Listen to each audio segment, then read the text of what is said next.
시청자 여러분 안녕하십니까? 출발 성공 투자 박민영입니다. 밤사이 뉴욕 증시 3대 지수 올랐죠. 그 가운데 나스닥의 강세가 조금 더 도드라졌습니다. 그 중심에는 엔비디아가 자리하고 있었는데요. 엔비디아 사상 처음으로 시가총액 4조 달러를 터치하는 모습이 있었죠. 국채금리 하락도 FOMC 의사록을 소화하며 나타났고요. 그러면 금리의 하락과 반도체, AI 진영의 강세, 우리 장에 또 어떤 영향을 줄지 살포시 기대하게 되기도 합니다. 자, 그러면 뉴욕장의 분위기 짚어보면서 국내 증시 분위기까지 이어가시죠. AI 사이클은 살아있다를 샤우팅하는 간밤의 흐름이었습니다. 관세와 관련한 리스크에는 시장이 조금씩 무뎌져 가고 있고 AI 모멘텀이 증시를 강력하게 떠받들고 있는 요즘입니다. 나스닥 지수가 0.9% 상승하며 2600포인트 선 위에서 거래를 마쳤고요. 오늘 올타임 하이를 경신했습니다. 엔비디아가 시총 4조 달러를 간밤에 뚫어냈습니다. 그러면서 증시 분위기 전체를 주도해가는 양상이었는데 보시면 지수가 장중에 물론 한 차례 약간 흔들리는 순간이 있었거든요.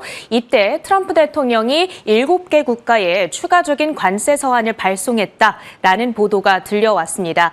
여기에는 필리핀, 브루나이, 이라크 등이 포함이 되고요. 관세율이 적게는 20%에서 많게는 30%까지 책정이 됐습니다. 이와 더불어서 브라질에는 50% 관세를 부과했다라는 뉴스가 추후에 또 추가적으로 들려왔습니다. 이에 따라서 상호 관세율을 부과한 국가는 총 22개 국가로 늘어나게 됐습니다. 그런 가운데 트럼프 대통령 또다시 연준에 금리 인하 압박을 하고 나섰습니다. 지금 연준의 금리가 필요한 수준보다 3%포인트는 더 높다라고 주장을 한 건데요. 이제 이번 달 말에 29일부터 30일간 이틀 동안 연준의 FOMC가 예정되어 있습니다.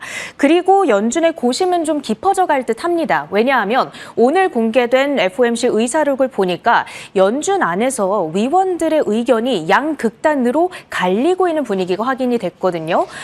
두 명의 인사의 경우에는 7월 이번 달에 금리 인하해야 된다라고 주장을 했는가 하면 아예 올해에 금리 인하 자체를 해서는 안 된다라고 주장하는 굉장히 익스트림한 의견들도 많이 나오고 있습니다. 어찌됐든 지금 금리 선물 시장에서는 이번 달 금리 동결 가능성을 93%로 보고 있으니까 동결이 된다라는 전제하에 앞으로 어떻게 할 것인가에 대한 힌트를 얻는 데에 이번 FOMC의 관전 포인트를 좀 두셔야겠습니다. 국채금리는 어제까지 반등하다 간밤에는 진정 양상을 띄었습니다. 밤사이에 미국의 10년물 국채 입찰이 진행이 됐는데요. 수요가 견조하게 확인이 되면서 수익률은 예상보다 낮게 책정이 됐습니다. 이 입찰 결과가 전해지자마자 10년물 금리는 장중 저점을 경신했습니다. 4.34%대에서 안정이 됐고요. 자, 엔비디아 시총 4조 달러 경신을 했습니다. 자, 이제 그 히스토리를 간략하게 살펴보신다면 작년 2월이었습니다. 2조 달러를 경신했었고 그로부터 넉 달 만에 3조 달러를 경신했고요. 이제 약 1년이 지났는데 4조 달러를 경신하게 됐습니다. 이게 국가의 GDP랑 비교를 했을 때에는 영국의 GDP를 능가하는 수준이고요. 일본의 GDP랑 거의 맞먹는 수준이다라고 보시면 되겠고요. 또 국내 삼성전자와 비교했을 때에는 한 13배 정도 더 큰 규모의 회사로 성장하게 됐다라고 볼 수가 있겠습니다. 지난 AI 사이클 기간 동안에 엔비디아의 주가 흐름을 보시면 AI 사이클이 2023년 11월쯤 이때쯤 시작이 됐다라고 가정을 해볼 수 있겠죠. 이때가 오픈 AI의 챗 GPT가 출시됐던 시점이기 때문입니다. 그로부터 2년도 안 되는 사이에 주가가 아주 가파른 상승세를 보이게 된 것이고요. 4월 올해 들어서는 물론 이 V자 흐름을 보이고 있습니다. 관세 리스크로 인해서 흔들림이 있었지만 4월 저점 대비했을 때에는 74%의 반등, 덕분에 YTD 기준으로는 22% 넘는 상승 흐름을 현재 연출하고 있습니다. 제가 바로 오른쪽에 나스닥 지수의 주가 차트도 함께 준비를 해봤습니다. 보시면 이 챗 GPT 출시 이후로 주가 흐름이 굉장히 비슷하게 연출이 됐다라는 점을 우리가 확인할 수가 있겠습니다. 그만큼 지금 기술주의 흐름을 엔비디아가 주도해가고 있음을 알 수가 있겠고요. 그리고 나스닥 지수 역시 역시 간밤에 엔비디아 상승에 힘입어 올타임 하이를 경신했습니다. 그렇다면 이 AI 사이클 과연 언제까지 지속이 될 것이며 언제까지 증시를 주도해 갈 것인가? 간밤 미국의 경제지인 포춘지는 이런 평가를 내놨네요.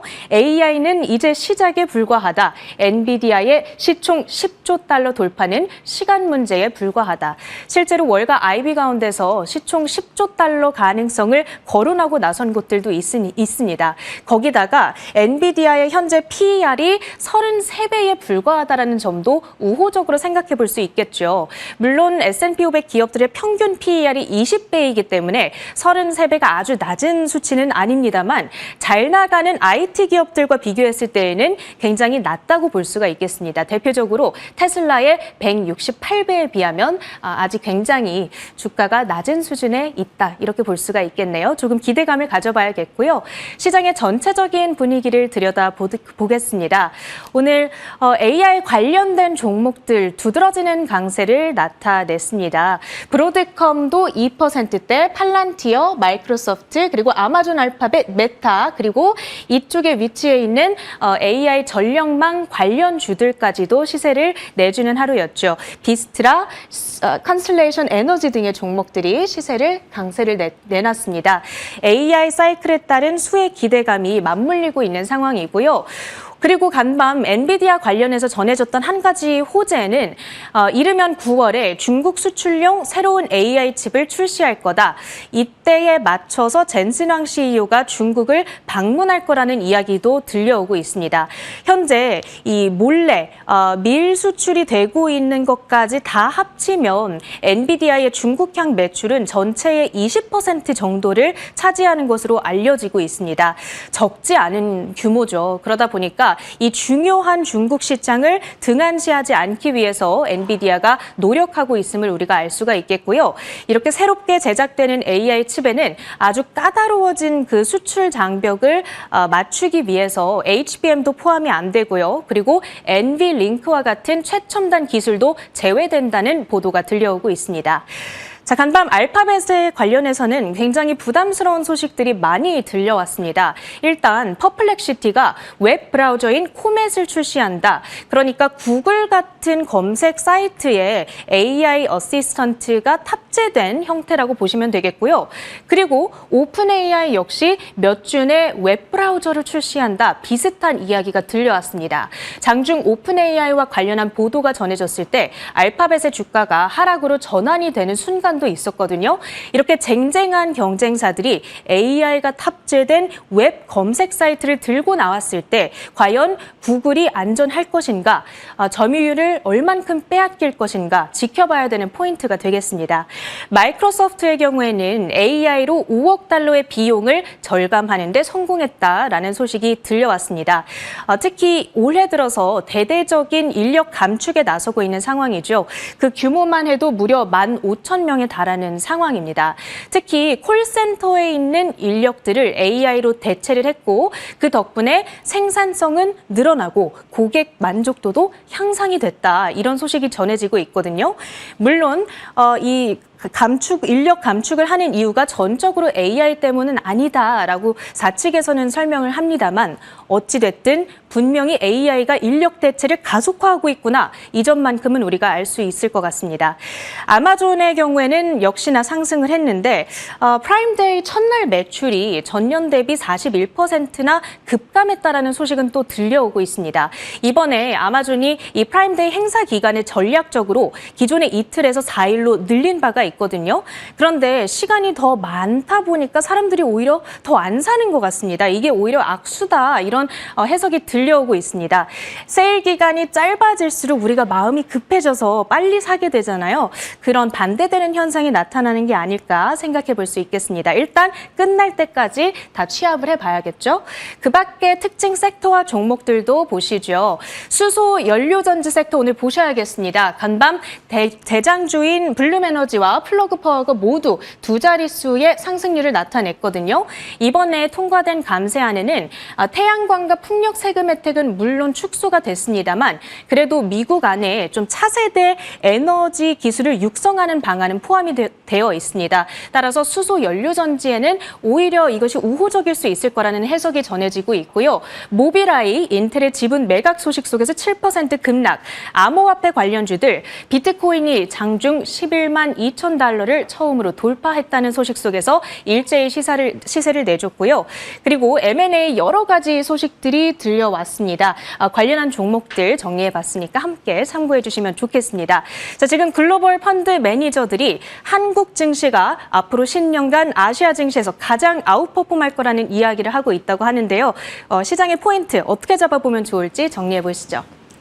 국내 증시의 아웃퍼폼을 기대하면서 최근에 좋은 분위기를 이어가주길 바라봅니다. 코스피, 코스닥 모두 다 어제 또다시 올라줬어요. 0.6% 내외 상승세였습니다. 관세보다 국내 내부적인 정책 기대감으로 코스피가 어제 장중 연고점을 경신하기도 했죠. 코스닥 내에서도 바이오, 화장품, 구리 관련주, 스테이블코인 종목들의 강세가 도드라졌습니다. 정책의 키워드는 어제 미리 말씀드렸던 대로 자사주 의무 소각 법안 발의 이슈에 초점이 맞춰졌고요. 증권, 지주, 그리고 우선주까지 자사주 혹은 배당의 키워드 속에서 올라갈 수 있는 종목군들이 모조리 상승하는 모습이었습니다. 그 전날은 은행업종 참 강했었고요. 어제는 증권주가 거의 모든 종목들이 상승하기도 했죠. 자사주 비율이 높은 증권주, 부국증권, 신영증권 어제 표로 보여드렸었는데 가장 좋은 상승률을 나타냈습니다. 부국증권 상한가, 신영증권 17%의 상승을 기록하기도 했고요. 메커스 등의 종목도 자사주 비율이 높다 보니까 그쪽 이슈로 주목을 받으면서 올라가는 흐름, 혹은 지주 쪽에서도 롯데지주도 같은 맥락의 상승을 기록했습니다. 증권, 지주, 우선주의 강세들이 나타난 거죠. 우선주도 보시면 거의 다 함께 올라갔어요. 그러면 앞으로 정부 정책의 모멘텀으로 놓고 봤을 때 지주사 혹은 자산주 아니면 우선주 이런 쪽을 계속 관심에 두고 가야 되는 것인지 함께 전략적으로 챙겨보겠습니다.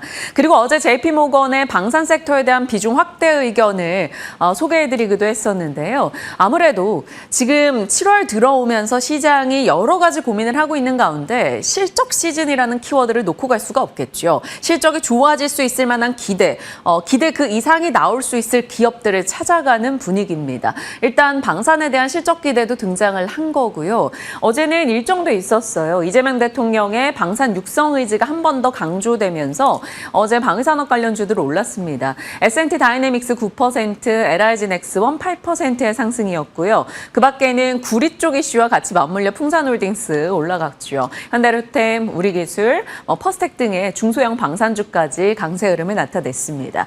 그리고 또 하나가 바이오였어요. 어제는 트럼프가 바이오에 대해서 곧 관세를 내겠다. 그런데 내고 나서 1년 정도 유예를 하고 불응할 경우 200%다라고 이야기했던 바 있습니다. 그것을 어떻게 해석할까가 중요했었는데 일단 어제는 유예 기간 쪽에 조금 더 초점이 맞춘 걸까요?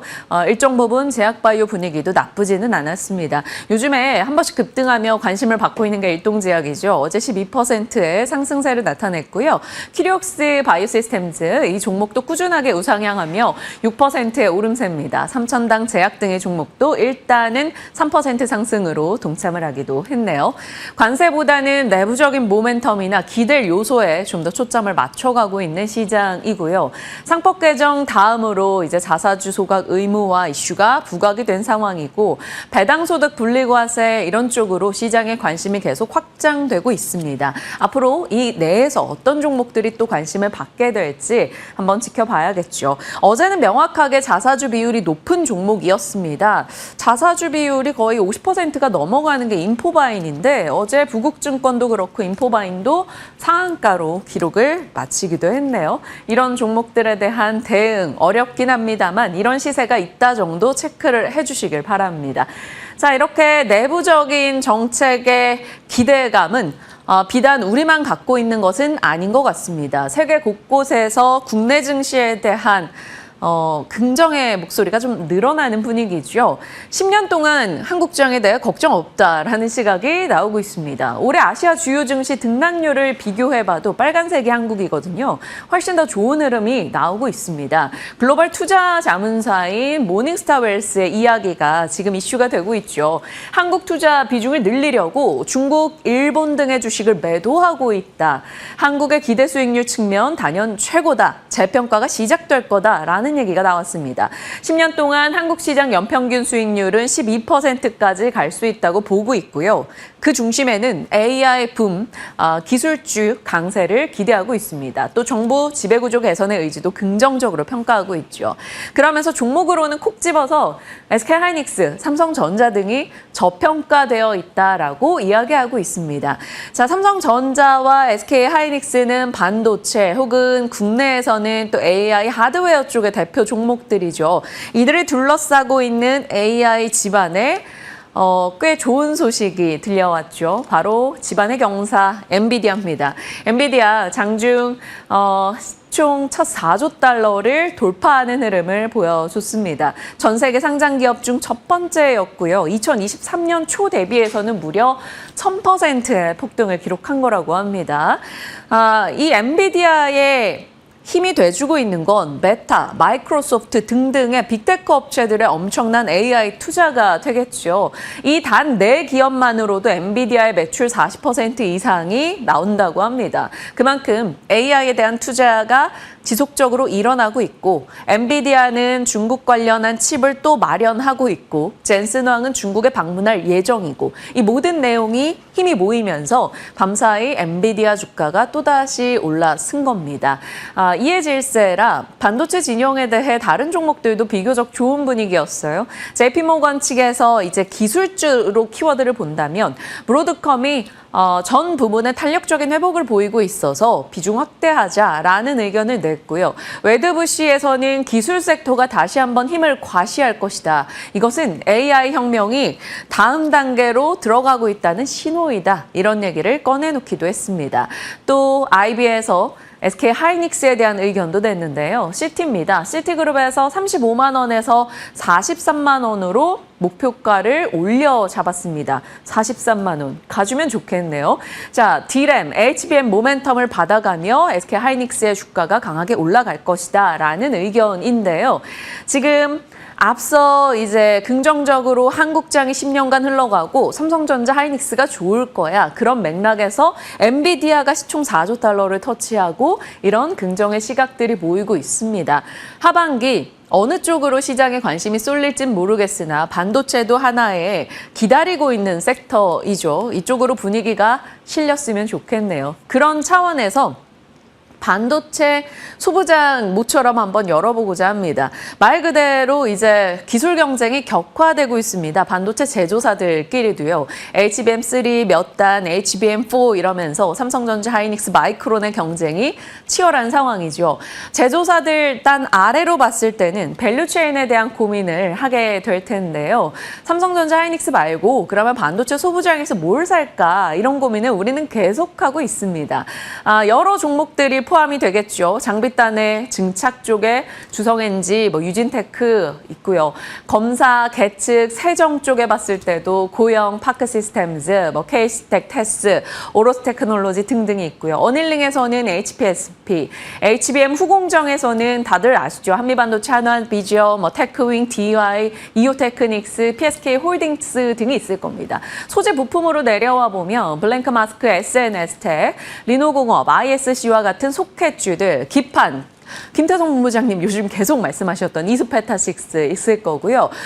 소재로 넘어가면 동진세미켈, 한솔케미칼 등이 자리하고 있겠죠. 디자인하우스, IP 등등까지도 종목들을 나열해 볼 수 있습니다. 한동안 저희가 HBM 이슈가 뜨거웠을 때 정말 많이 봤던 내용이고요. 이 가운데 이 노란색 불이 들어가 있는 종목들 정체가 무엇인가 뉴스가 있었던 종목들입니다. 하나씩 좀 살펴보도록 하죠. 첫 번째는 바로 이오테크닉스가 되겠습니다.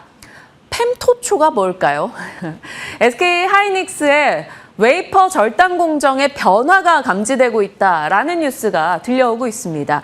그동안은 웨이퍼를 자를 때 다이아몬드 휠로 자르는 블레이드 휠이나 내부에 크랙을 내는 스텔스 다이닝 방식으로 웨이퍼 절단이 이루어졌었는데 SK하이닉스가 펜토초 레이저를 검토하고 있다, 이런 소식이 들려오고 있습니다.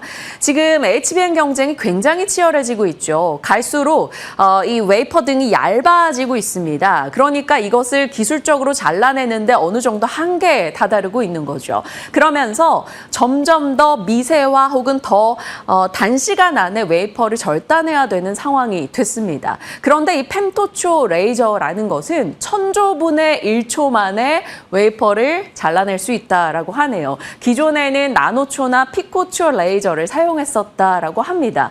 이 펜토초 레이저를 SK하이닉스가 도입 검토하고 있다라는 소식이 들려오고 있어요. 이것은 TSMC나 마이크론은 이미 쓰고 있고요. 삼성전자도 6월에 이 기술을 도입하고 있다는 얘기가 언론 보도를 통해서 나왔습니다. 그리고 당시에 초기 물량을 맡았던 게 이오테크닉스고요. 추가 물량은 일본의 디스코와 경쟁을 한다라는 소식이 들려왔죠. 자, 펜토초 제조 기업으로는 이오테크닉스 국내에 있을 거고요. 일본의 디스코, 그리고 미국이나 리투아니아 기업 등이 분류가 되고 있습니다. 그중에서 이오테크닉스가 관심을 좀 받을 수 있을지 궁금해지네요. 아직은 이게 업계 추정의 목소리고 SK하이닉스에서 공식적인 보도가 나온 것은 아니기 때문에 지켜봐야 되겠지만 삼성전자, TSMC 등등에서 도입을 하고 있고 SK하이닉스도 이쪽으로 관심을 두고 있구나 정도를 체크해 본다면 이오테크닉스가 어떻게 흘러가는지 정도는 관심주로 놓고 보셔도 좋지 않을까 싶습니다. 펜토초 레이저 장비 관련한 기업으로 반도체 소부장 내에서 뉴스가 있어서 체크를 해봅니다. 다음으로는 블랭크 마스크.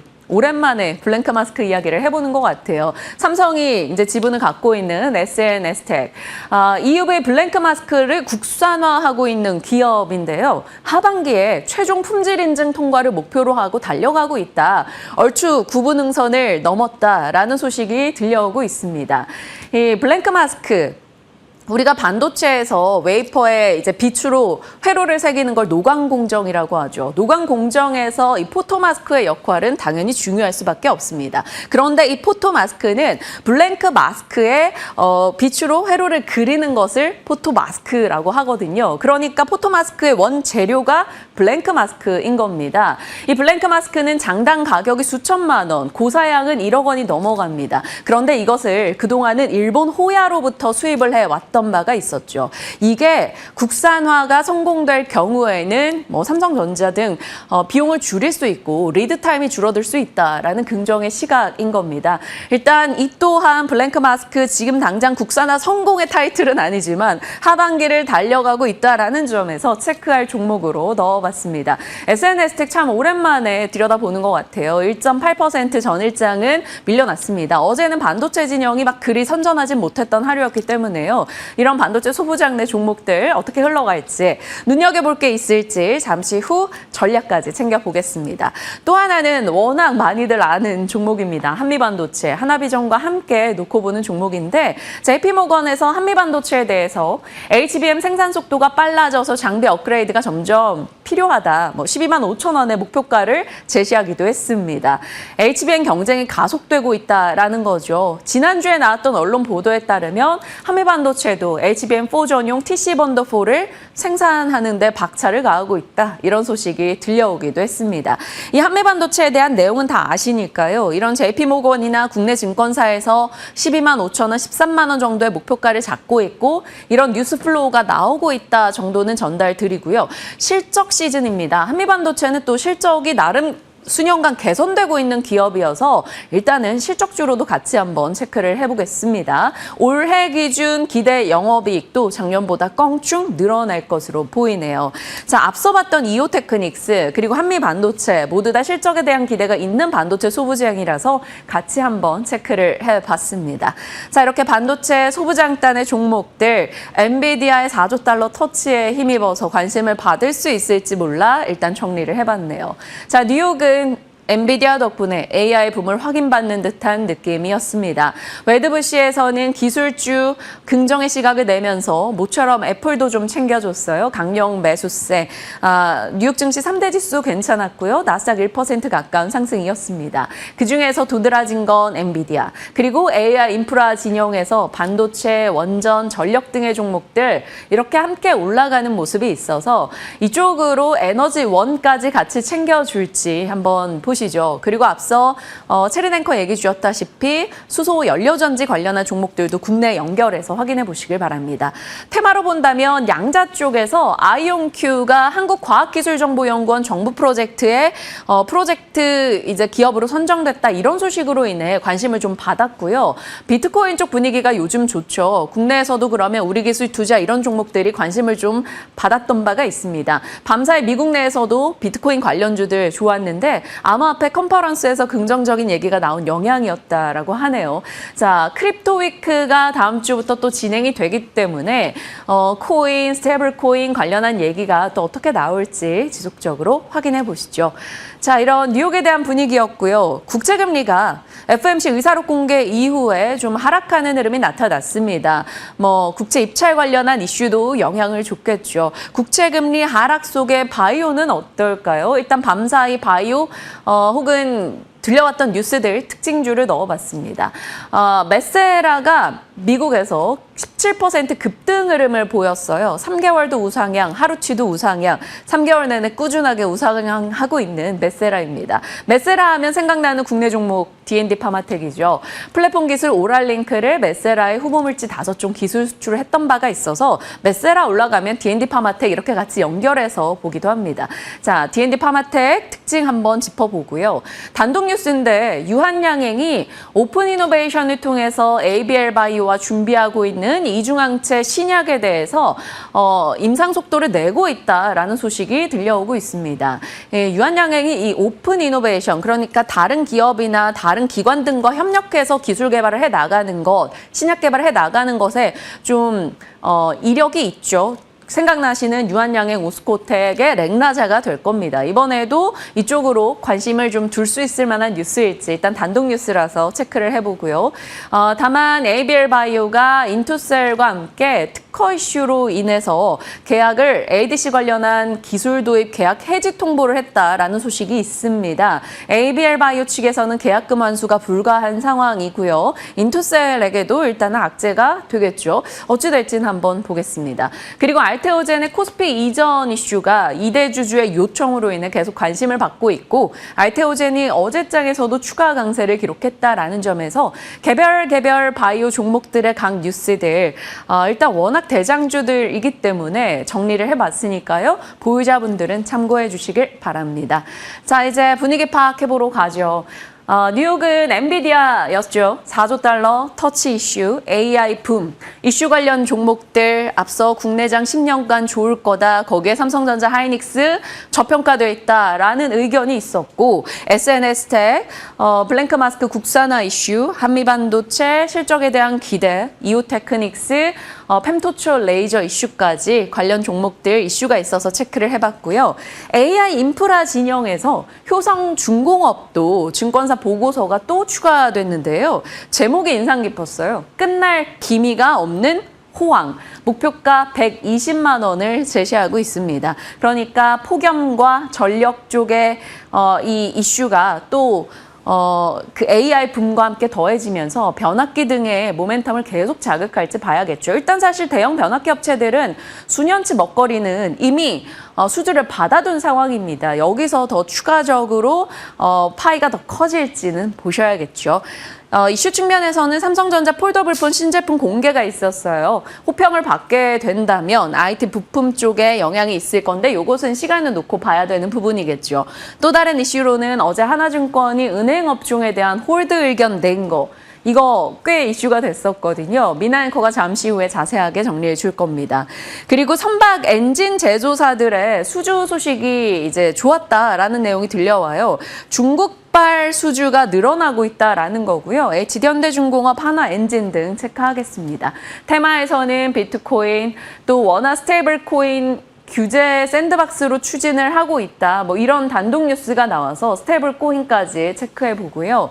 위성락 국가안보실장이 미국의 패키지 협의를 제안했고 미국 측도 공감하고 있다. 이런 발언을 한 점이 언론 보도화되고 있습니다. LNG 밸류체인, 뭐 가스관이라던가 한택 이런 종목들 트레이딩 관점으로 관심을 받을지 확인해 봐야겠죠. 또 하나가 일정 우리가 까먹을까 봐 한 번 더 체크를 합니다.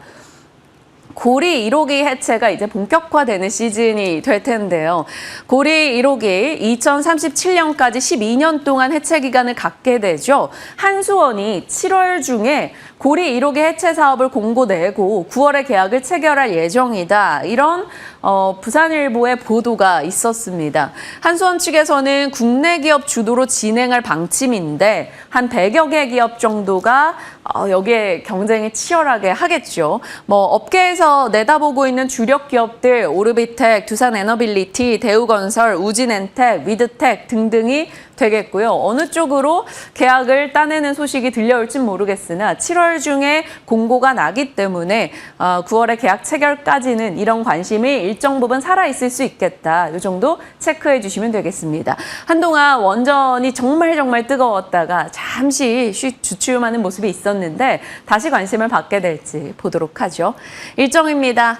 FMC 의사록이나 삼성의 새로운 시리즈 언팩 공개 있었고요. 오늘 이제 한국 옵션 만기일이네요. 그리고 한국은행 기준금리 결정까지 있기 때문에 이 부분 염두에 두시고 대응하셔야 될 것 같습니다. 자, 시장에 대한 흐름 짚어봤고요. 앞서 말씀드린 대로 은행업종 얘기해 주실 거죠?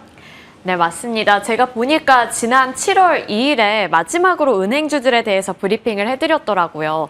당시에도 하반기에 특별한 모멘텀이 없더라도 은행주들의 매력도는 높아지고 있다라는 증권가의 시각을 설명해 드린 바 있는데요. 현재로서 많이 오른 만큼 증권가의 시각에 변화가 있을지 오늘 저희와 함께 알아보시면 좋을 것 같습니다. 소위 노잼이라고 하죠. 은행주 그리고 증권주는 예전에는 이제 좀 크게 움직이지 않다 보니 재미없다라는 평가를 많이 받았습니다. 하지만 최근 들어서 상승하고 있는 이 숫자들을 보신다면 이제 그 노잼 타이틀을 벗어났다 이런 생각을 좀 하실 수도 있을 것 같은데요. 지금 KRX 은행지수 연중 상승률을 살펴보시면 약 50%를 기록하고 있고요. 이는 이제 코스피 지수의 연중 상승률을 20%가량 웃도는 수준으로 월등히 앞서고 있다라고 정리를 해볼 수도 있을 것 같습니다. 그리고 7월 첫 주 수익률 상위권에는 이 은행 ETF들이 대거로 차지를 하고 있었는데 그중에 4대 금융지주사들이 다 포함이 되어 있는 타이거은행 10%대의 강세를 기록하고 있고요. 그리고 4대 금융지주들의 상승률, 올해 상승률인데요. 약 54%의 상승률을 나타내고 있다는 점도 고무적으로 살펴볼 수 있겠습니다. 자, 이렇게 안정적인 것은 재미없다라는 공식을 파괴한 은행주들, 현재로서는 어떤 관점으로 지켜봐야 할지 그 세세한 내용들 살펴볼 텐데요. 제가 여러 번 강조해드리고 있지만 최근 은행주들 쪽으로는 긍정적인 모멘텀들이 계속해서 나오고 있습니다. 그 대표적인 모멘텀은 관세 무풍지대라는 점, 그리고 정부에서 지금 상법 개정안 이 부분을 추진하고 있고 주주환원 정책이 강화될 것이라는 기대감, 자사주 소각 제도화와 배당소득 분리과세 이 두 가지가 아마 핵심적인 내용이 되겠죠. 그리고 이제 호실적에 대한 기대감, 호실적을 찍는다면 주주 환원율도 함께 높아질 것이다 라는 긍정적인 회로가 돌면서 이쪽으로 수급이 많이 유입이 되고 있다고 볼 수 있겠습니다. 다만 이제 정부의 가계부채 관리 등 이러한 부분들은 변수로 존재하고 있지만 여전히 긍정적인 모멘텀이 더 많다는 점에서 투자자들의 관심도가 매우 높아지고 있는 거죠. 자, 그러면 지금 핵심적으로 주가를 이렇게 끌어올리고 있는 원동력은 정부의 정책인데 그중에 상법 개정안이 아마 핵심적인 모멘텀이 될 겁니다. 지금 상법 개정안이 좋다 이런 얘기는 많이 들으셨을 테지만 이게 왜 은행주에 좋은지는 막연하죠. 그래서 그 내용을 좀 정리를 해봤는데요. 우선 상법 개정안은 배당 성향 35% 이상인 상장법인을 대상으로 하고 있습니다. 그런데 은행주들 같은 경우에는 총 주주 환원율이 이미 35% 85% 이상이기 때문에 상대적으로 수혜를 많이 입을 수 있다는 내러티브가 계속해서 나오고 있는 거고요. 특히나 KB금융 같은 경우에는 최대 57%까지 총 주주 환원율이 높아질 수 있다는 분석이 나오고 있는 만큼 주주 환원율과 관련해서는 KB금융이 가장 탑픽으로 꼽히고 있습니다. 그리고 핵심적인 내용은 이제 배당 소득에 별도 세율을 매기겠다는 건데 현재는 이제 연간 이자 배당 소득 2천만 원 이상일 경우에 최고 45%의 누진세율이 적용이 되지만 개정이 된 이후부터는 배당 소득 분리과세가 적용이 되면서 세금이 낮아질 것이라는 기대 효과를 가늠해 볼 수 있습니다. 지금 이렇게 상법 개정안 그리고 세금에 대한 구체적인 내용들이 하나둘씩 나오고 있기 때문에 그 전에는 이러한 내용들이 그냥 기대감의 영역이었다면 하나하나 구체화되면서 이제는 실효성 문제에서 시간 문제로 옮겨가고 있는 분위기다라는 증권가의 코멘트도 속속들이 나오고 있는 상황입니다. 상법 개정안과 은행주, 증권가의 시각은 어떨까요? 지금 약간은 이제 엇갈리는 분위기가 조성이 되고는 있는데요. 우선 은행주들이 중요한 위치에 있기는 합니다. 지금 이재명 정부에서 추진하려고 하는 것 자체가 5,000피 시대를 열겠다 이거잖아요. 그런데 그 전제 조건으로 은행주들이 잘 가야만 이 5,000피 시대가 개막할 수 있다라는 것이 증권가에서 계속해서 나오고 있는 부분입니다.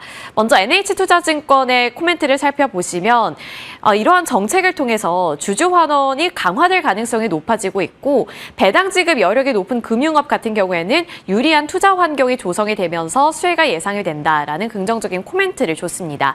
대신증권에서는 배당 소득 분리과세를 비롯한 개편 그리고 배당 같은 경우에는 이러한 배당 성향이 강한 은행에는 중대한 이벤트로 작용이 될 것이라고 봤고요. 이재명 정부가 5,000피를 달성하기 위해서 상법 개정 그리고 저PBR주의 리레이팅이 필요한데 은행주 상승이 거기에 핵심이 될 것이다라고 보고 있었습니다. 그리고 앞서서 민영 앵커가 잠시 언급을 해주셨는데 전일 하나투자증권에서 은행 업종에 대해서 리포트를 새롭게 발행을 했습니다. 그리고 그 내용이 굉장히 중요했는데 일단 목표 주가는 전반적으로 상향을 하겠다. 하지만 모든 은행주에 대한 투자 의견은 매수에서 중립으로 하향을 하겠다라고 말을 했습니다. 뭔가 긍정적인 것과 안 긍정적인 것들이 공존하고 있는 것 같은데 그 내용을 조금 더 자세하게 파헤쳐 보시죠.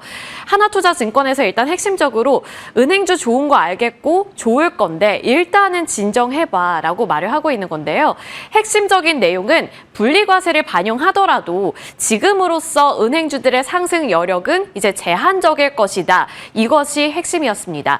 지금 시장이 기대하고 있는 것은 은행주들이 배당을 확대하는 것인데 기존의 은행주들이 추진하고 있던 정책은 배당보다는 자사주 소각이라든지 자사주 매입 소각 이것을 중심으로 갖고 있었거든요.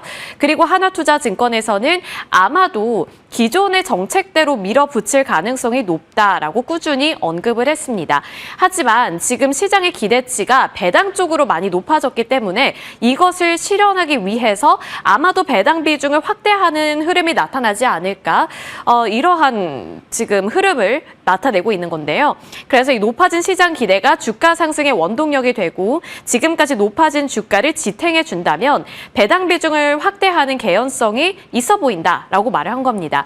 그러니까 자기 실현적 예언이 가능한 상황이다. 이렇게 본 겁니다.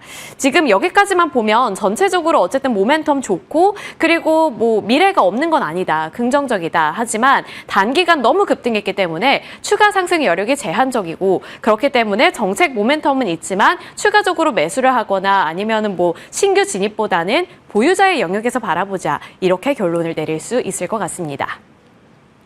증권가의 코멘트 살펴봤고요. 이제 조금 회의적인 시각들도 나오고 있다고 말씀을 드렸잖아요. 그래서 그 회의적인 시각들은 어디에서 비롯이 되고 있는지 리스크 포인트도 짚어보겠습니다. 일단 정부에서 가계부채 관리를 강화하겠다고 말을 했고요. 또 상생금융 동참, 마진 하락, 연체율 상승 이런 부분들은 은행주들에는 부담이 될 수 있다는 점 꼭 기억을 해보셔야겠습니다. 이게 비우호적인 환경이 계속 지속이 되고 있는 있는 상황 속에서 정책 모멘텀이 드라이브가 될 경우에 좋아질 것이라는 그러한 맥락에서 지금 주가가 오르고 있는 것이기 때문에 현실적인 부분도 고려는 해보셔야 될 것 같고요. 이제 관전 포인트는 여전히 환경 자체는 비우호적인 것은 맞지만 배당 세제 개편 영향력이 얼마나 클지에 따라서 또 주가의 방향성은 달라질 수 있다는 점입니다. 더 가거나 아니면 꺾이거나 둘 중에 하나겠죠. 그래서 현실과 이제 정책 모멘텀이 어느 정도로 강할지 이 두 가지 사이에서 잘 가늠을 해보셔야겠습니다. 그리고 또 제가 어제 뉴스를 막 살펴보다가 한 가지 좀 흥미로운 헤드라인을 발견했는데요. 은행주 내에서도 경중을 따진다면 시중은행과 지방은행 중에 어느 쪽이 더 메리트가 강할까 이 내용을 다룬 기사였습니다. 일단 시중은행 같은 경우에는 기준금리가 인하될 경우에 순이자 마진 같은 경우에 조금 주춤할 수 있다는 아쉬운 부분이 있습니다. 하지만 상대적으로 지방은행 같은 경우에는 그러한 부분들을 피해갈 수 있다는 내용이 담겨 있었는데요. 지방은행은 포트폴리오를 살펴봤을 때 가계대출 6억 원 제한이라는 정부 정책을 상대적으로 좀 돌아갈 수 있다. 이러한 부분을 짚고 있었고요. 또 중소기업과 소상공인들의 대출이 많이 발생이 되고 있기 때문에 지방은행 같은 경우에는 시중은행보다 조금 더 견고한 수익이 예상이 된다는 그러한 분석이 제시가 되고 있었습니다. 대표적인 종목으로는 뭐 BNK 금융지주, JB금융지주, 제주은행 등이 있는데 IM 금융지주 같은 경우에는 이제 좀 시중은행과 지방은행 그 경계감에 있기 때문에 조금 더 면밀하게 검토를 해봐야 될 것 같고요. 지방은행 쪽에서는 BNK 금융지주 쪽으로 최근 들어서 기관 투자자들의 매수세가 12거래일 연속으로 들어오고 있습니다. 다만 지금 차트만 보시면 시중은행이든 지방은행이든 주가가 똑같이 많이 올랐기 때문에 지금 현재 시점에서 그러면은 지방은행이 더 좋다는 거야? 나 그러면 지방은행 사야겠다. 이렇게 판단을 하는 거는 조금은 리스키하지 않을까. 이 부분은 짚어드리고 넘어가 보도록 하겠습니다. 자, 이렇게 은행주들 여러 번 강조해드리고 있는데 주가가 많이 올랐고 사실 지금 증권가에서 다 같이 입을 모아 하는 얘기가 모멘텀은 좋답니다. 하지만 주가가 단기간 많이 올랐기 때문에 앞으로 더 갈 수 있을지는 조금 더 지켜봐야 하는 거고요. 조금 더 안정적이게 투자를 할 수 있는 방법은 무엇일지 저희와 함께 가늠해 보시면 좋을 것 같습니다. 과연 보유자의 영역일지 비중을 축소해야 할지 그 전략 저희와 함께 마련해 보시죠.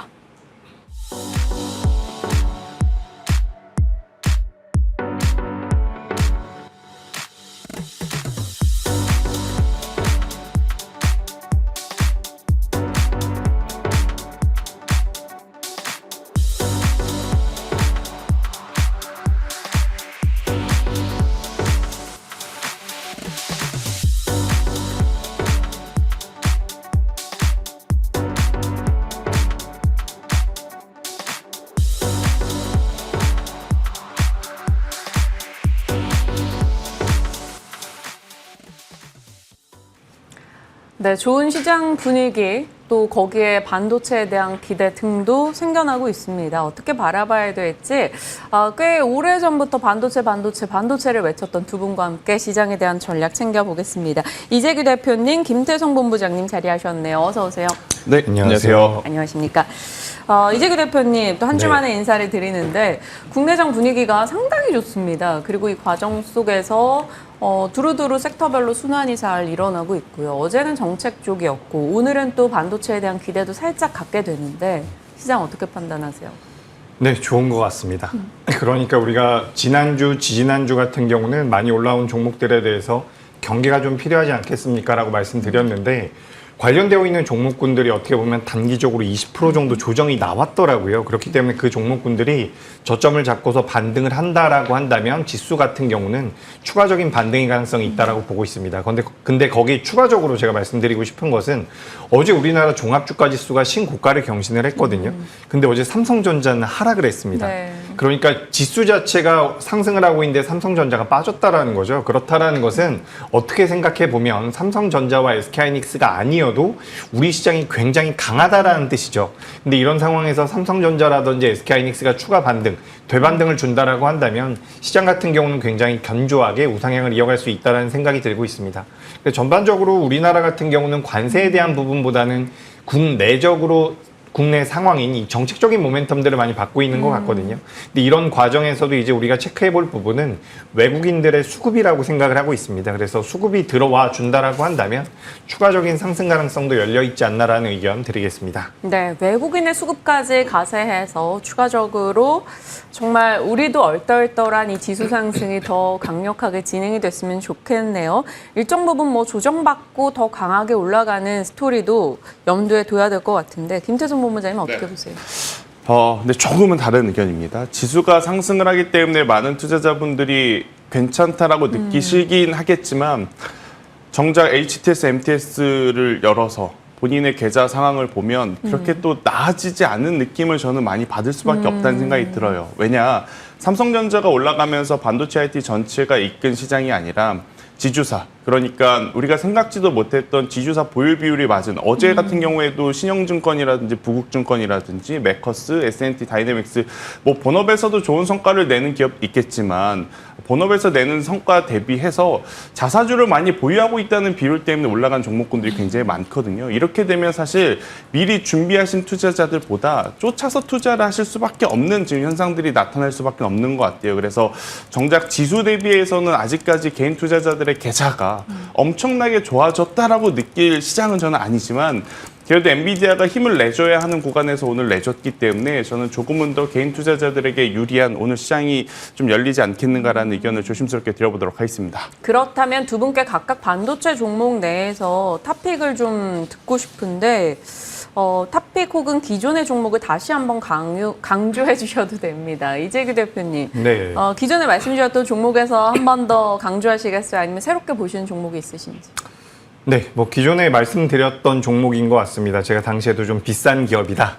라고 말씀드렸는데 이오테크닉스라는 기업이죠. 맞아요. 오늘 아침 같은 경우도 이제 뭐 펨토초와 관련되어 있는 모멘텀들이 시장에서 좀 이야기가 나오던데 이오테크닉스 같은 경우는 최근 우리나라 시장에서 SK하이닉스는 좋았죠. 근데 그 외에 반도체 관련주들 같은 경우는 주가 흐름 자체가 그렇게까지 좋지는 않았거든요. 근데 그런 과정에서도 상대적으로 좀 안정적인 우상향이 나오고 있었던 상황이기 때문에 이오테크닉스가 추가적인 상승 가능성이 있다라는 말씀을 좀 드리고 싶습니다.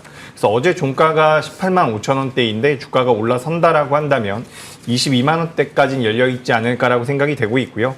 사실 지금 삼성전자가 실적을 그렇게 좋게만 내놓지 않았지만 사실 이제 우리가 2분기 이후에 2분기, 3분기부터는 실적적인 부분에서 저점을 찍고서 돌아설 것이다라는 분석이 많기 때문에 삼성전자도 좀 견조한 모양새를 만들어갈 가능성이 높고 추가적으로 SK하이닉스 같은 경우도 어쨌든 HBM 쪽에 대한 이런 공고한 포지션으로 인해서 추가 상승의 가능성이 있다라고 생각을 하고 있습니다. 그리고 무엇보다 엔비디아 쪽에 대한 모멘텀이 크겠죠. 그래서 이 부분들을 고려해 보면 반도체 쪽 같은 경우도 모든 종목이 올라온다라고 말씀드리기에는 반도체 종목이 너무 많습니다.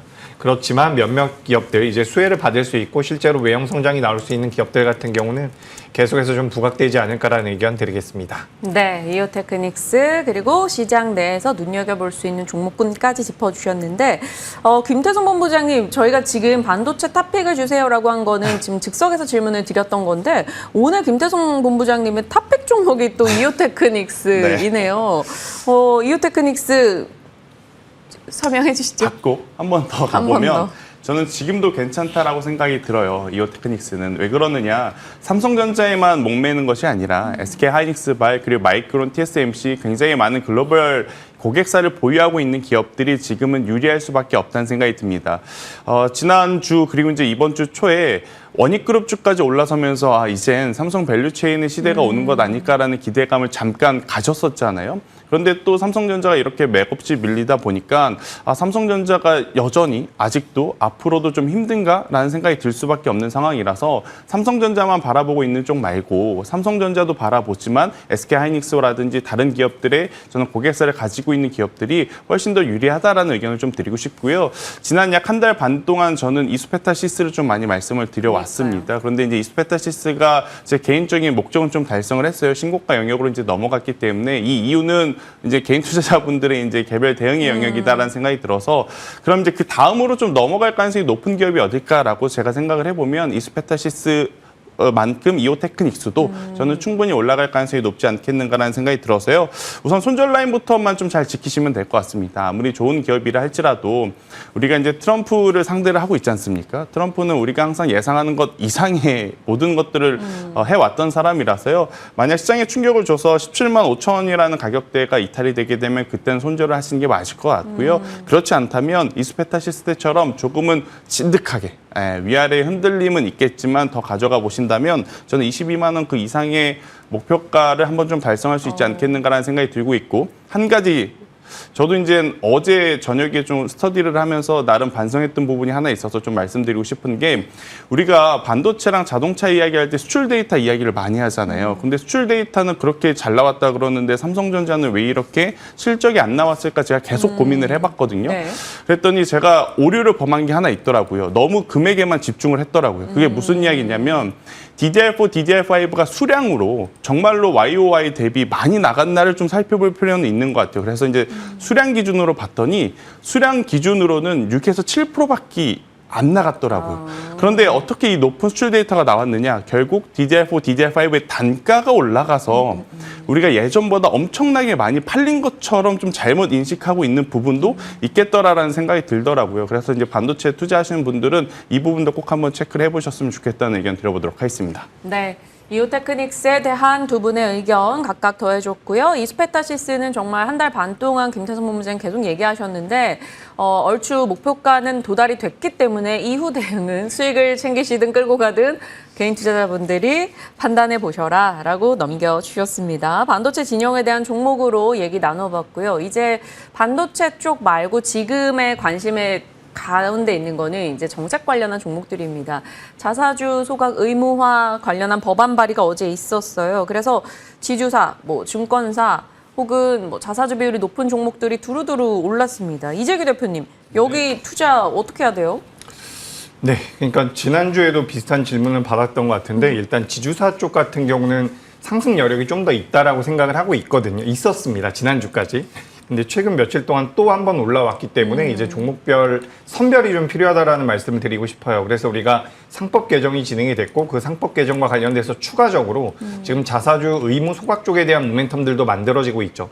추가적으로 이제 배당 소득에 대한 분리과세까지 이야기가 되고 있는데 이런 일련의 과정들이 어떻게 보면 소액주주들에게는 굉장히 긍정적인 부분입니다. 그래서 관련되어 있는 종목군들의 변동성이 나오고 있는데 자사주를 많이 가지고 있다라고 해서 주가가 무조건 올라간다라는 관점은 저는 좀 리스크 관리가 필요하다라고 생각을 하고 있어요.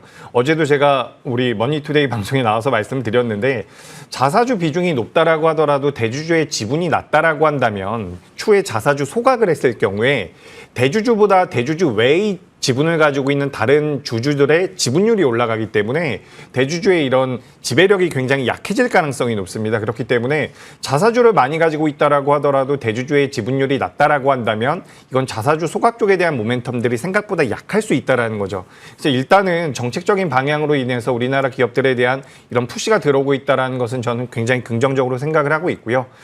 지금 어쨌든 여당이 큰 형태로 계속해서 여대 야소가 진행이 되고 있기 때문에 정책적인 모멘텀들이 계속해서 붙어준다라고 한다면 변동성은 추가적으로 나올 가능성이 높다라는 의견 드리겠습니다. 네, 그러면 이쪽에서 좀 탑픽으로 보고 계신 종목이 있으실까요?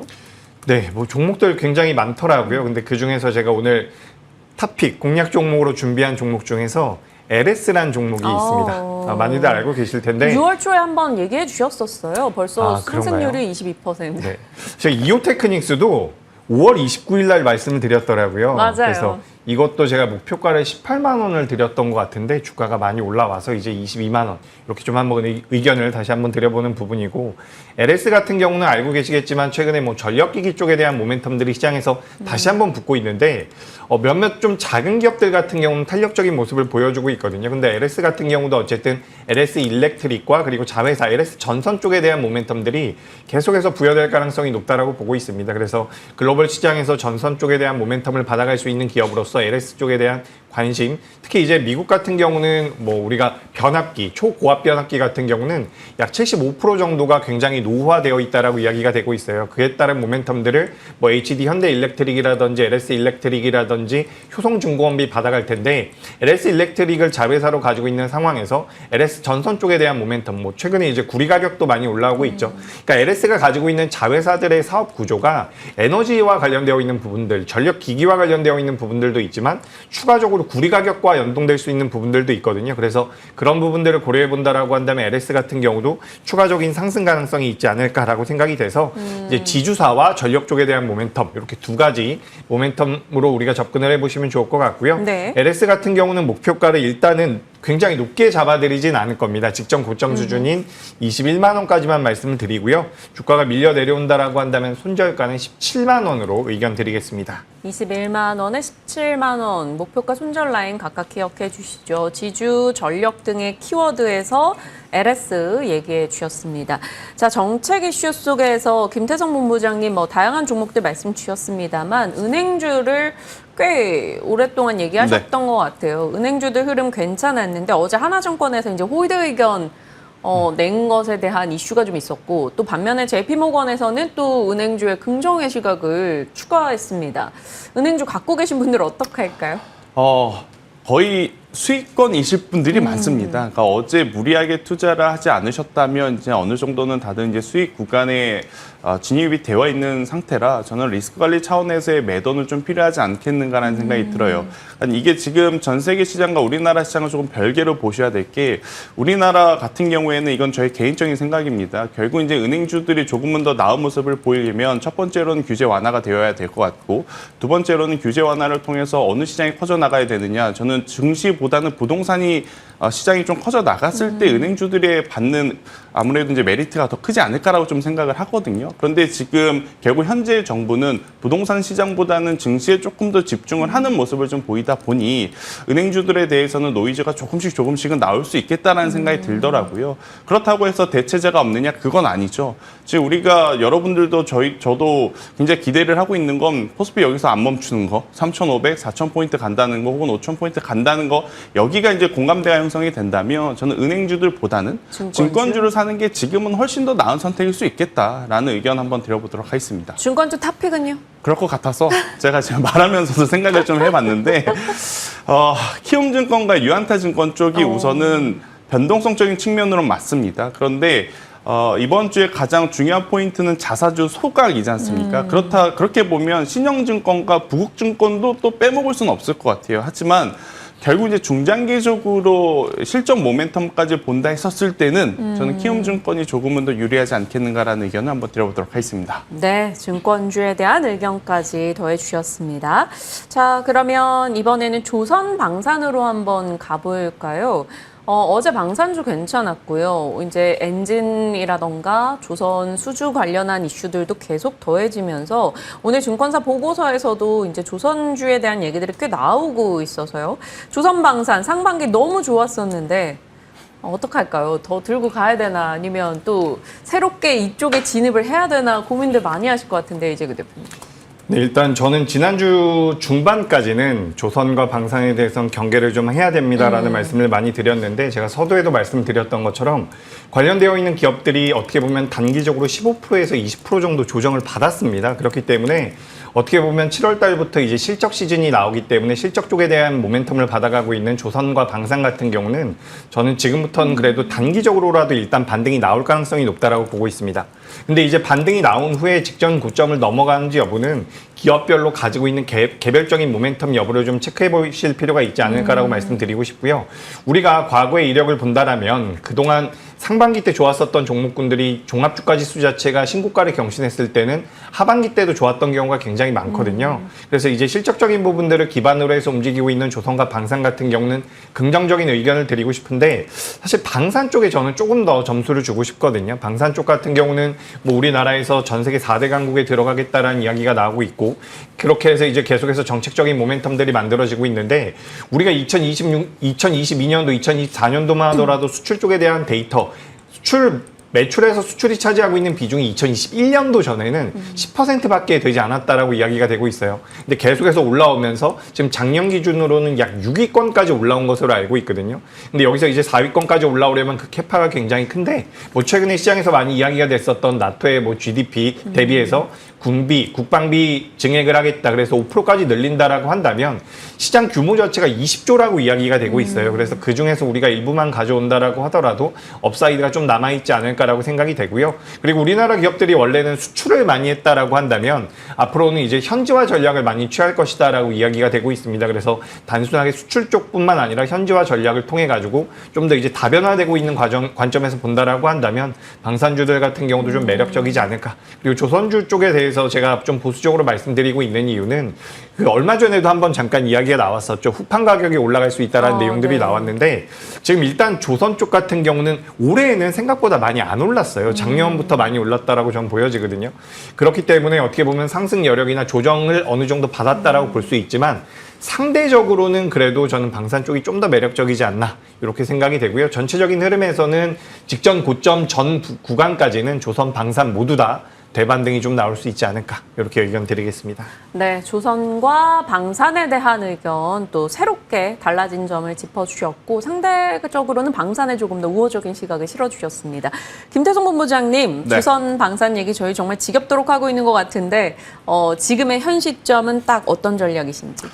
일단 두 섹터 통틀어서 저는 삼성중공업을 탑픽으로 좀 봤으면 좋겠고 방산 쪽은 이게 좀 노이즈가 될 수 있긴 한데 저의 솔직한 마음은 대형주들보다 수주잔고 대비 아직 올라오지 못한 중소형주를 보는 게 주식 투자하는 입장에서 보면 조금 더 나을 수 있겠다. 저도 하나 에어로스페이스, 현대로템, LIG, 넥선이 굉장히 좋은 기업이라는 것에 당연히 공감을 하고요. 그건 맞습니다. 그런데 이제 우리가 현재 구간에서 매수를 해서 수익을 내야 되는 입장에서 보면 이들은 가격에 대한 부담감이 있을 수밖에 없죠. 물론 하나 에어로스페이스가 우리가 생각한 것보다 정말 높은 영업이익률을 지금 내오고 있는 것은 팩트이긴 하지만 주가에 대한 부담은 저는 지울 수는 지가 없는 상황이라서 그 기준으로 보면 방산 쪽에서는 휴니드라고 하는 기업이 있어요. 굉장히 작은 이제 중소형 방산인데 이쪽은 이대주주가 보잉이기 때문에 탄탄한 매출처를 가지고 앞으로도 올라올 만한 모멘텀들이 저는 많다라는 생각이 들어서 방산 쪽에서는 아마 많은 투자자분들이 생각하신 것과는 조금 다른 이야기를 드려야 될 것 같고요. 대신 조선 같은 경우에는 이제 삼성중공업은 다른 조선사들이 하지 않는 것을 하고 있죠. FLNG 부분에 대한 수주가 요새 워낙 인기를 끌고 있기도 하고 지금 이제 미국에서도 필요로 하는 지금 기술임을 한 번 더 확인을 했기 때문에 저는 삼성중공업은 지난주에 조정이 나왔을 때도 한번 좀 이야기를 드렸거든요. 맞아요. 그 조정 나왔을 때 아마 많이들 불편하셨을 겁니다. 생각보다 너무 가파르게 모든 조선주가 한 번에 내리다 보니까. 하지만 최근 MRO 쪽 계약금이 생각보다 적은 너무 작았다라는 것 때문에 MRO를 하고 있는 조선사보다는 FLNG를 하고 있는 삼성중공업이 훨씬 더 좋아 보이지 않겠는가라고 정리 한번 드려보도록 하겠습니다. 네, 삼성중공업 같은 경우는 또 한미 협상 관련해서 LNG 밸류체인 이슈로 한 번 더 주목받을 수 있다라는 것도 열어둬야 될 것 같아요. 삼성중공업과 그 외 방산, 근데 방산에서 휴니드 얘기 주셨고. 네. 제가 뭘 질문 드리려고 그랬지? 하나오션. 네. 시청자분이 하나오션에 글을 올려주셔가지고 네. 궁금하신 것 같아요. 하나오션 같은 경우도 9만 원 넘어갔다가 지금 7만 원대까지 떨어진 상황이거든요. 오늘 아침 증권사에서 한 11만 5천 원 뭐 이렇게 목표가를 내고는 있습니다. 하나오션은요? 일단 MRO 쪽에 대한 계약금이 조금 작아요. 그러니까 하나오션 같은 경우에 지금 시가총액이 24조 왔다 갔다 하고 있는데 아무리 계약금이라 하더라도 지금 추정되는 금액이 약 300억 정도의 수준인데 이 정도면 너무 좀 작거든요. 그렇기 때문에 보여 계신 분들이 뭐 빠르게 매도를 하고 삼성중공업을 갈아타야지 이건 아니지만 조금은 더 신중한 판단을 좀 하실 필요는 있을 것 같고요. 대신에 이제 계약금일 뿐이니까 추후에 계약 상태까지도 한번 지켜보신다라고 하면 저는 그냥 더 들고 가 보시는 것도 나름 괜찮지 않겠나. 그런데 제 기준으로는 여기서 비중을 확대할 만한 확실한 명분은 조금은 모자르지 않겠는가라는 의견을 드리도록 하겠습니다. 네, 조선 방산 살펴봤고요. 이제 시간적 여유가 있어요. 그래서 전력 질문 드려보고 싶습니다. 정말 2022년도부터 전력기기 쪽 브리핑을 했었고 그런데도 계속적으로 시세가 나고 있는 정말 놀라운 섹터인데 작년에는 뭐 HD현대엘렉이 압도적이었어요. 근데 올해는 효성중공업이 정말 쉼없이 우상향을 그리고 있습니다. 효성중공업, 뭐 HD현대엘렉, LS일렉 전부 다 뭐 대형 변압기 좋죠. 일진전기, 단일전기 다 좋은데 탑픽을 골라본다면 뭘 골라야 될까? 여전히 고민이 깊은 것 같아요. 이재규 대표님은 뭘로 고르시겠습니까? 네, 저는 뭐 변동성 기준으로 본다면 저는 산일전기가 굉장히 매력적이라고 생각을 하고 있거든요. 근데 이 기업 같은 경우도 일단 시가총액이 많이 올라왔어요. 3조 가까이 올라왔기 때문에 전 일단 전력기기 같은 경우는 조선과 방산에 비해서는 조정을 먼저 받은 부분도 있고 물론 종목마다 좀 차이가 있지만 전력기기 쪽에 대해서는 저도 긍정적으로 좀 생각을 하고 있거든요. 하지만 지금 당장에 진입하기에는 주가가 좀 올라왔다라고 생각을 하고 있어서 눌림이 좀 나왔을 때 산일전기 같은 기업들은 좀 체크를 해보실 필요가 있지 않을까. 그래서 지금 뭐 우리나라뿐만 아니라 전 세계적으로 전력 수요에 대한 모멘텀들이 많죠.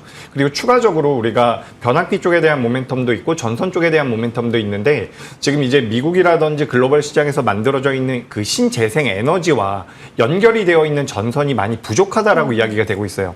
그렇게 대기되어 있는 전력 설비가 우리나라보다 16배 정도, 우리나라의 1년 발전 용량의 16배 정도 규모까지 지금 대기가 되어 있다라고 이야기가 되고 있거든요. 그래서 이쪽에 대해서 어떻게 보면 계속해서 수요단이 자극될 가능성이 높다라고 보고 있기 때문에 전 전력기기와 전선 쪽은 전반적으로 긍정적이고 주가의 변동성 같은 경우는 전선 쪽에서 좀 더 탄력적으로 나오고 있는 것 같은데 우리가 이제 수익성을 따져본다라고 한다면 저는 변압기 쪽이 여전히 좀 매력적이지 않나라고 생각을 하고 있습니다. 그래서 산일전기도 아까 잠깐 말씀드렸지만 LS일렉트릭 같은 경우도 저는 굉장히 지금부터는 좀 보실 필요가 있다라는 말씀 드리고 싶고 효성중공업 같은 경우는 작년에 사실 이 변압기 관련되어 있는 기업들이 주가가 올라올 때 혼자 좀 못 올라왔었어요. 그러니까 다른 사업부 쪽에서 수익성이 좀 악화됐다라는 내용들이 나오면서 주가가 많이 못 올라왔었거든요. 그래서 우리가 가치적인 측면을 따져본다라면 어느 정도 눌림이 나왔을 때 효성중공업도 괜찮다라는 말씀 드리는데 우리가 그래도 어쨌든 숫자를 좀 따져봐야 된다라고 저는 생각을 하거든요. 우리나라 변압기 3사가 전 세계 탑티어 기업들과 비교해 봤을 때 지금 저평가가 아닙니다. 살짝 고밸류를 받고 있는 부분들이 있거든요. 물론 초고압 변압기 쪽에 대한 메리트를 가져가고 있다라는 부분 그리고 납기를 더 빠르게 맞춰준다라는 부분은 어떻게 보면 방산과도 좀 비슷한 부분인데 그런 쪽에 대한 메리트는 있지만 전 세계 탑기어들과 비교해 봤을 때 지금 PER이 한 0.8배 정도 우리나라 기업들이 높은 걸로 알고 있어요. 그렇기 때문에 이런 부분들 같은 경우는 추후에 차익이 나왔을 때는 체크를 해 가시면서 분할 매수 관점으로 보시면 어떨까라는 의견 드리겠습니다. 좋긴 하지만 차익 실현의 움직임 나올 때는 조금씩 그에 대한 리스크 관리도 같이 해보자라는 의견이시고 LS일렉트릭 그리고 전선 쪽 같이 체크해 주셨습니다. 김태성 본부장님 전선 대한대원 얘기 엄청 많이 하셨어요. 네. 효성중공업도 그렇고 그래서 갖고 있는 분들을 위한 전략을 얹어주시면요. 개인적으로는 이제 전력기기는 저는 좀 보수적으로 봐야 되는 시점에 이제 다다랐다라는 생각이 들어요. 그러니까 시기적으로 여름이 좀 지나오고 나서 다시 이제 선선해지게 되면 우리가 계속 좋다 했던 모멘텀들이 하나씩 조금 없어지는 시점이 저는 올 가능성이 높다는 생각이 들거든요. 우리가 지금 엔비디아가 사상 최고가를 가다 보니까 잊고 있었던 부분이 하나 있는데 엔비디아 H20 없으면 사상 최고가에 걸맞는 앞으로의 향후 가이던스라든지 네. 그로스 마진을 보기에는 현실적으로는 좀 어려운 부분들이 있습니다. 그런데 이제 그것을 기대감이라는 것 하나로 지금 올리고 있다는 것을 조금 염두를 해서 놓고 보면 가격적으로 위치적으로 부담이 되는 쪽은 저는 보수적으로 보시는 게 맞을 것 같고요. 대신에 그럼 너는 왜 전선 쪽은 그렇게 좋게 보느냐라고 하면 구리 가격을 계속 살펴볼 필요는 있을 것 같습니다. 특히나 구리 가격에 대한 어떤 민감도는 육상 케이블보다는 해상 케이블 쪽이 더 많다고 하거든요. 동일 면적, 동일 길이 기준으로 봤을 때 구리가 3배 정도 더 많이 들어간다고 그래요. 지금 우리가 지주사 그리고 배당 관련한 기업들이 올라가는 게 정부 차원에서의 지원 이야기 때문에 그렇지 않습니까? 지금 전선주들도 전력 에너지 고속도로 이야기 나오게 되면 당연히 같이 좀 성장을 해 나가야 되는 그런 구간이라서요. 저는 전력기기도 물론 좋지만 이쪽은 일정 부분의 좀 리스크는 좀 가지고 보셔야 보셔야 될 것 같고 오히려 가격적인 메리트는 전선 쪽이 더 있지 않겠는가라고 설명 한번 드려보도록 하겠습니다. 네, 일정 부분 전력기기 변압기 딴에는 약간의 이익 실현의 관점도 얘기를 해주셨고 전선은 지금도 괜찮다라는 얘기로 정리하면 될까요? 네. 네, 이렇게 저희가 준비하고 그 외에 추가적인 질문을 계속해서 쏟아냈는데 그래도 시간이 한 3분 정도 있어서 네. 하나 말씀드리고 싶은 섹터가 있어서 네, 좀 이야기를 해주세요. 드려야 될 것 같아요. 아마 어제 그러니까 넥스 거래소에서 가장 고민 많으실 분들은 인투셀이라고 하는 기업을 맞아요. 가지고 계시는 기업이 ABL 있고 바이오랑 같이요. 오늘 아침부터 나쁜 이야기는 좀 안 드리고 싶지만 그래도 드려야 될 부분이 있어서 좀 드리고 가는 게 맞다는 생각이 듭니다.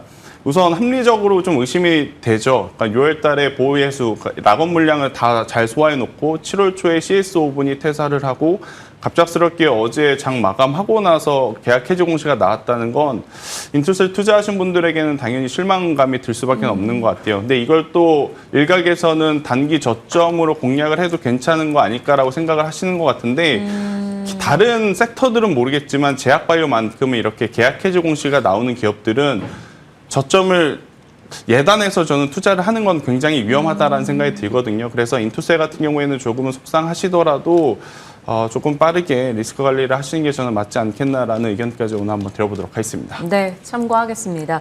안 그래도 좀 특징주로만 체크를 하긴 했는데 사실 내용적 측면에서 전략이 듣고 싶기는 했었어요. 일단 ABL 바이오, 인투셀 관련한 소식에서 일단 프리마켓은 ABL 바이오는 올라가고 있습니다만 인투셀은 21% 급락이 나오고 있습니다. 말씀해주신 내용에 공감하신다면 참고해 주시길 바랍니다. 밤사이 미국에서 이제 연료전지 쪽이 좋았어서 영향일까요? 두산 퓨얼셀, 범한 퓨얼셀 이들 종목이 괜찮은데 일진하이솔루션 모처럼 수소 쪽이 프리마켓 분위기를 내고 있어요. 이재규 대표님 혹시 의견 주실 수 있을까요? 네, 좋습니다. 일단 수소 쪽 같은 경우도 메리트가 굉장히 있죠. 아까 전에 우리가 방산 이야기 잠깐 했었잖아요. 근데 그 방산 중에서 MRO 사업 중에서 잠수함이 있는데 또 잠수함에 들어가는 배터리를 만드는 기업이 우리나라 범한 퓨얼셀이라는 기업이 있거든요. 그래서 지금 수소 쪽 같은 경우도 어쨌든 우리나라가 전 세계적으로 가장 잘하고 있는 분야이고, 그러니까 최종 목적지라는 이야기들이 많이 나오고 있습니다. 그러니까 에너지원 쪽에 대해서 2차 전지와는 이제 아주 다른 구조를 가지고 있기 때문에 지금 수소 쪽에 대한 모멘텀들은 부여가 된다라고 한다면 전 탄력적인 변동성이 나올 가능성이 있다라고 보고 있거든요. 그래서 방금 전에 뭐 범한 퓨얼셀, 두산 퓨얼셀 말씀 주셨는데 저는 개인적으로 이제 일진하이솔루스를 가장 긍정적으로 보고 있습니다. 그러니까 수소 탱크를 만드는 기업이라고 보시면 될 것 같거든요. 저장가와 이동 쪽에 관련되어 있는 기술력을 가지고 있는 기업인데 최근에도 주가의 변동성이 좀 견조하게 나오고 있기 때문에 체크를 좀 해보시면 좋을 것 같고, 또 이제 새벽에 미국에서 이 비트코인이, 미국이 아니죠, 비트코인이 또 신고가가 나왔죠. 11만 2천 달러. 그렇죠. 그래서 오늘도 이제 장 초반부터 우리 기술 투자가 변동성을 상방으로 많이 보이고 있는데 관련되어 있는 기업들이 이제 STO라든지 스테이블 코인까지 전부 다 엮이면서 변동성이 나올 가능성이 높다라고 보니까 관련되어 있는 기업들 같은 경우도 이제 트레이딩 관점으로는 매력적이지 않을까라는 의견 드리겠습니다. 네. 정말 이럴 거면 전날에 질문지를 왜 드리는 걸까요? 저희가 질문지 드리는 것보다 더 많은 즉석 질문을 드리고 있는데 두 분이 이렇게 답변을 주고 계십니다. 항상 감사한 마음으로 있습니다. 이재규 대표님, 김태성 본부장님 여기서 인사드릴게요. 고맙습니다.